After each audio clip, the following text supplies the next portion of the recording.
Bienvenue à la revue du 26 avril 2024, celle qui nous conduit d'abord au Sénégal avec le journal Les Échos qui titre sur le contact de Macky Sall. C'est loin de Dakar mais si près de ses alliés. Le quotidien indique que l'ancien président appelle au téléphone constamment certains de ses alliés.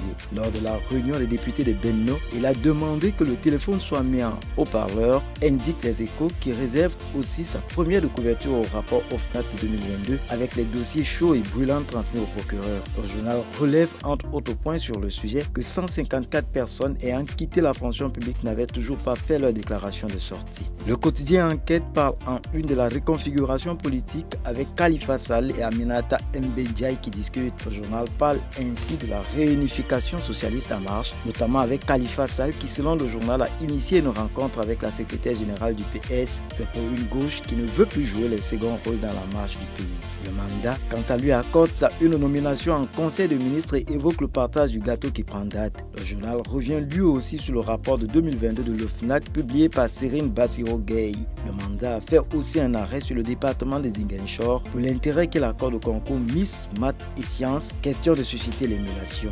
En Côte d'Ivoire, le quotidien Le Bélier indique en grande une des aveux de Bakongo sur l'affaire suppression de la commune du Plateau. Il avoue enfin en être l'auteur, titre le journal.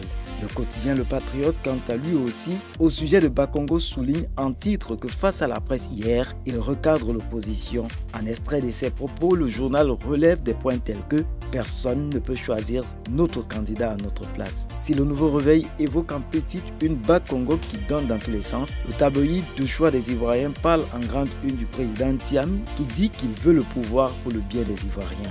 Au Cameroun, le quotidien L'économie après enquête indique que la pauvreté gagne du terrain dans ce pays d'Afrique centrale. Selon le journal, l'Institut national des statistiques établit que 5 des 10 régions du Cameroun ont atteint un niveau de pauvreté supérieur à la moyenne nationale. Mutation, un autre quotidien camerounais se penche sur la rubrique de l'immigration et affiche en grande une Canada à tout prix. Le journal indique que la ruée des jeunes Camerounais vers ce pays ne faiblit pas en dépit des contraintes du voyage et de l'appel dissuasif du chef de l'État. Sortons de cette revue de presse avec Sidoya au Burkina Faso qui présente Albert Lombo Dayo, ancien militaire et chef de canton d'Edougou qui exhorte à un retour des valeurs traditionnelles.